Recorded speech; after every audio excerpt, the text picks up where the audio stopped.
For the girl child, it's a song which I composed some 10 years back. So here we go, George.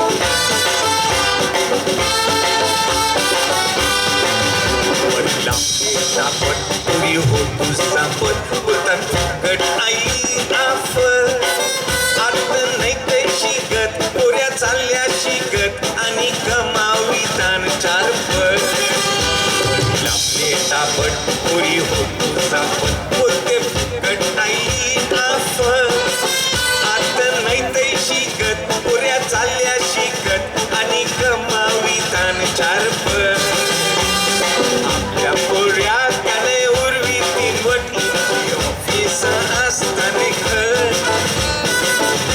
पांघरून काने मिरवती तर पोराशी मारती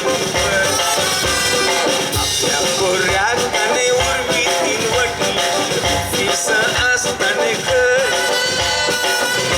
पांघरून काने मिरवती तर पोराशी मारती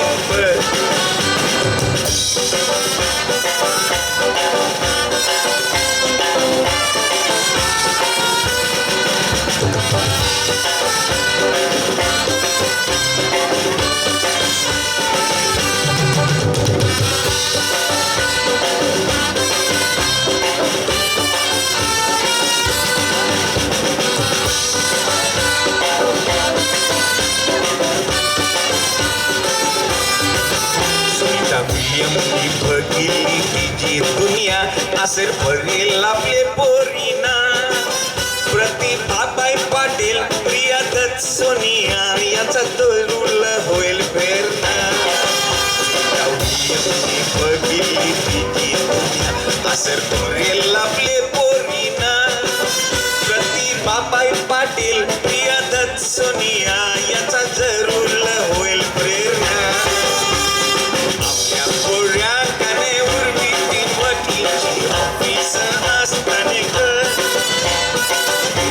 पांघरून काने मिरवती नटलं पोराशी मारती आपल्या पोऱ्या काने उर्वी तीन वटीची ऑफिस असताना पांघरून काने मिरवती नटलं पोराशी मारती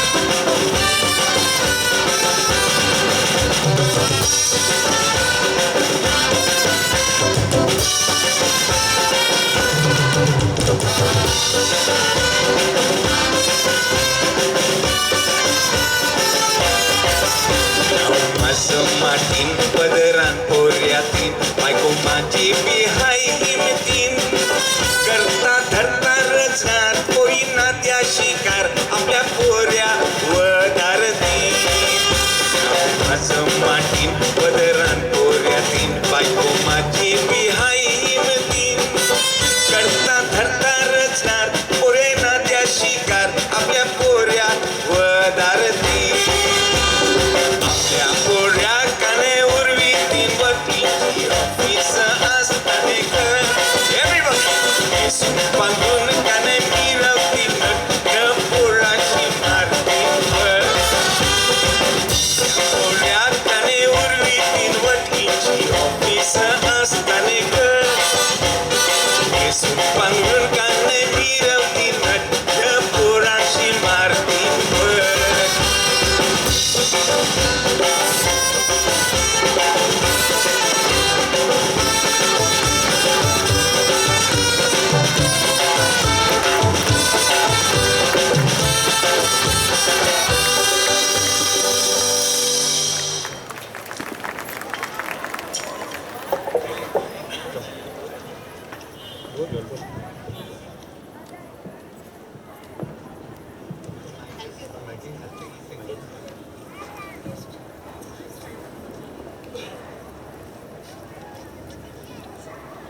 या सोल्यामध्ये माझा डबल रोल आहे.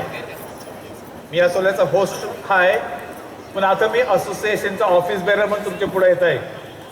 बघा माझी हिरोईन सुद्धा बदलली, आता सबीना गुडिनो आहे. आता या वक्ताला तुम्ही जर आगाशीशी निघाले ते गिरजा पोचाल, तनशीन वॉलन घेतलं ते सतमे विलेज, न मग आपण माणिकपूरला जातो. माणिकपूरशीन बरामपूरला येतो, बरामपूरशीन पापडीला, पापडीशीन परत आपण नायगावला गेले का तनशीन मोठीवली बारकीवली करून नायगावला पोचाव. नायगावशीन परत कोलीवाड्यात जाऊ. अशी आपली ईस्ट इंडियन गावं. या ईस्ट इंडियन गावाच्या जी बोली आहे, ज्या रीतिरिवाज आहे त्या टिकून ठेवायला पाहिजे. म्हणून गेले 3 वर्षापासून बसिन ईस्ट इंडियन असोसिएशन काम करते. आजचे या तिसरे सोल्याला आपल्याला 2 गेस्ट आलेले आहेत, गेस्ट ऑफ ऑनर. आपले पहिले गेस्ट आहेत mister Bernard Remedius. Mister Bernard Remedius यांतून अमेरिकन फार्मास्युटिकल कंपनीमध्ये 12 वर्ष काम केल्यानंतर त्यांनी स्वतःची डेल फार्मास्युटिकल म्हणून कंपनी चालू केली. आज त्या कंपनीमध्ये 100 माणसं कामाला असतात. ना ते सिप्ला आणि ग्लेनमार्क या कंपन्यांना आपलं ओळखून देतात. जर तुम्ही कवा शीक पडले तर तुम्ही सायनस 77 घेतली ते समजा अंकल बर्नार्ड तुम्हाला बरं केलं, कारण तो त्यांचा ब्रँड आहे. अंकल बर्नार्ड अँड शालेज प्लीज कम.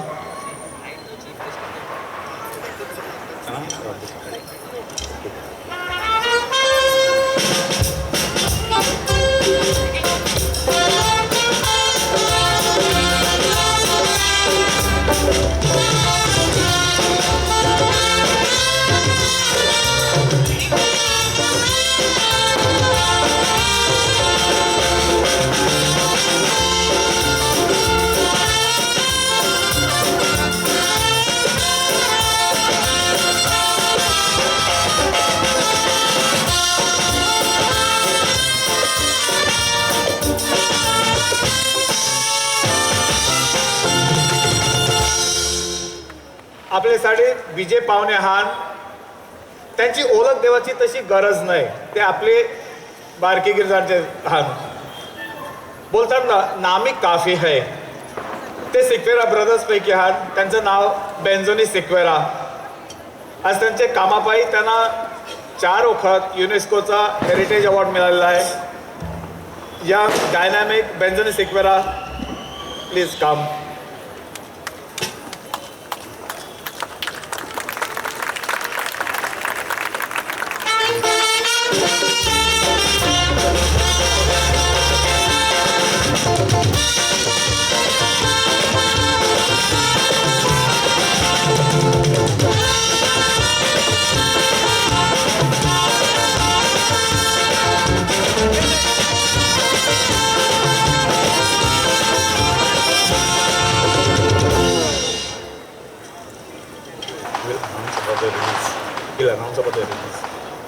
मी आपल्या पाहुण्यांना रिक्वेस्ट करते, आपले सोल्याचा जो सोविनियर आपण रिलीज केला आहे, मी त्यांना रिक्वेस्ट करते तो रिलीज करासाठी.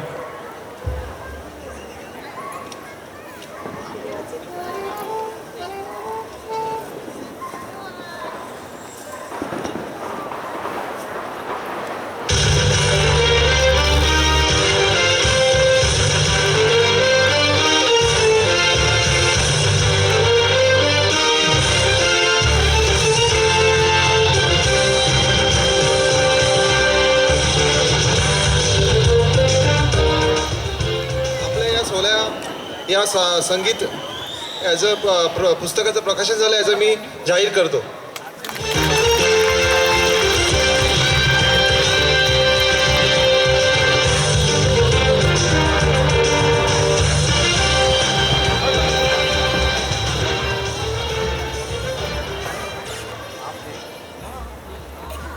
अंकल बर्नार्ड, काय मेसेज आमच्यासाठी?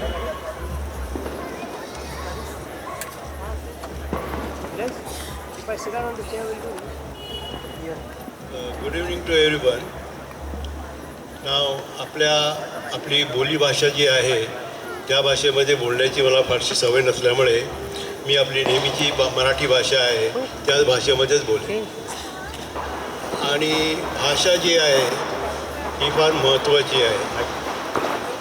भाषा ही फार महत्त्वाची असते कारण सगळ्याच लोकांना एकाच वेव्हलेंथवर ठेवायचं असलं तर भाषेचा फार उपयोग होतो. मागच्याच आठवड्यात घडलेली गोष्ट सांगतो.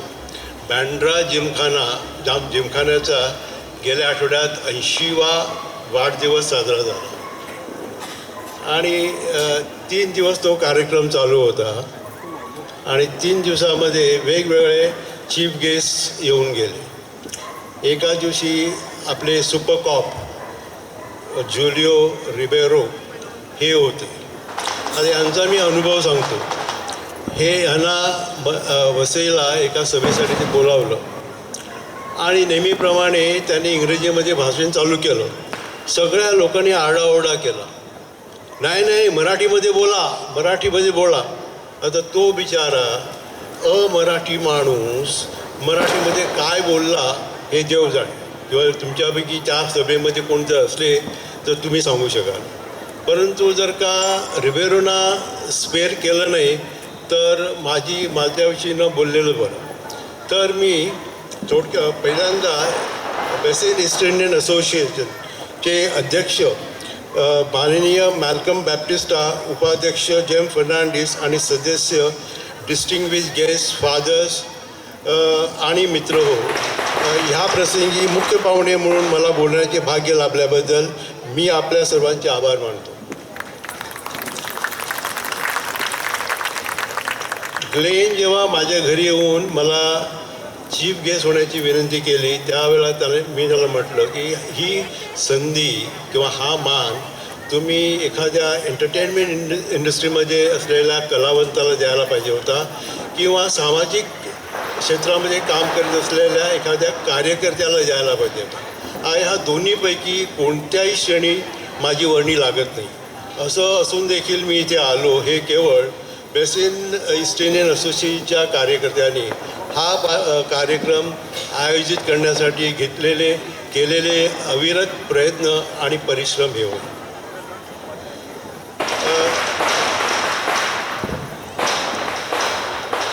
बेसिन ईस्ट इंडियन असोसिएशनचा हा दरवर्षाचा कार्यक्रम म्हणजे एक प्रकारची समाजसेवाच आहे. कारण आपला समाज हा पालघर, ठाणे आणि रायगड ह्या जिल्ह्यामध्ये पसरलेला आहे. म्हणजे थोडक्यात म्हणजे डहाणूपासून तर अलिबागपर्यंत. आता ह्या सगळ्या लोकांना दरवर्षी एकाच ठिकाणी भेटण्याची सुवर्ण संधी दिल्याबद्दल बेसिन ईस्ट इंडियन असोसिएशनचे परत एकदा मी आभार मानतो. आपण स्वतःला ईस्ट इंडियन म्हणून समजून घेतो, परंतु हे नाव आपल्याला कोणी दिलं आणि कधी दिलं याची पुसटची कल्पना बहुतेक लोकांना असावी.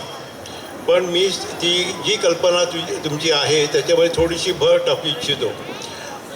400-450 वर्षापूर्वी आपल्याकडे जेझ्युइट्स आणि फ्रान्सिस्कन हे पोर्चुगीज मिशनरी झाले. त्यांनी आपल्याला धर्माची दीक्षा दिली. एवढंच नव्हे तर शिक्षण दिलं, गायनसुद्धा शिकवलं आणि इतर लोकांपेक्षा आपण सुशिक्षित बनलो. त्यानंतर इंग्रज ईस्ट इंडियन कंपनी घेऊन आली.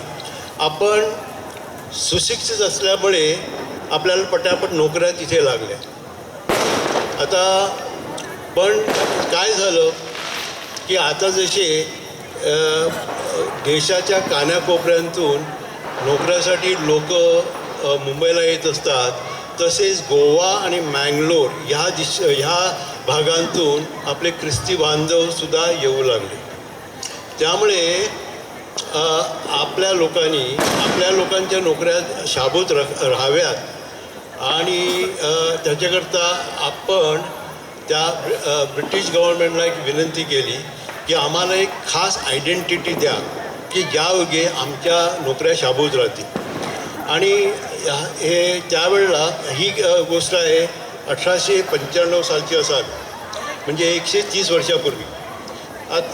त्याच वेळेला क्वीन व्हिक्टोरिया हिचा proclamation of empress of India हा एक कॉरोनेशन किंवा फार मोठा समारंभ होणार होता.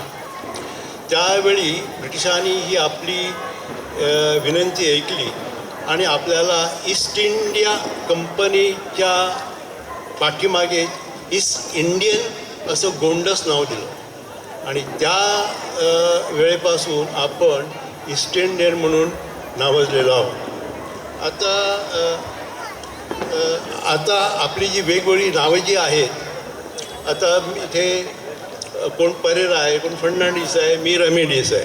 आता प्रत्येकाला वेगवेगळी नावं कशी काय देण्यात आली तो सुद्धा फार एक मोठा इतिहास आहे. तर असं आहे की जेझुइट्स किंवा फ्रान्सिस्कन मिशनरीज जिथे ज्या ज्या गावाला गेले त्या गावात त्या मिशनरीचं नाव लोकांना देण्यात आलं. आता मी जर का रमेडियस असलो तर माझे आजोबा किंवा पंजोबा ज्यांनी बॅप्टिस्मा दिला त्या प्रिस्टचं नाव सरनेम हे रमेडियस असावं. अशा प्रकारे अशी वेगवेगळ्या नावाची आपली मुलामुलीने आज शिक्षण आणि नोकरी धंद्यामध्ये फार प्रगती केल्याची बातम्या मी आपल्या वसईहून प्रसिद्ध होणाऱ्या सुवार्ते अंकामध्ये वाचतो. आता हे त्यांनी एक लक्षात ठेवायला पाहिजे, ही जी प्रॉस्पेरिटी जी आहे, नोकऱ्या आणि चांगली पगाराची नोकरी ही जी प्रॉस्पेरिटी आहे त्याच्या बाबतीत एक गोष्ट लक्षात ठेवायला पाहिजे, ती अशी की जिथे विकास असतो तिथे विनाशाची बीजं आपोआप पेरली जातात. त्याच्याकरता एक शेतकरी असला तर काय करतो, शेतीमध्ये बियाणं टाकल्यानंतर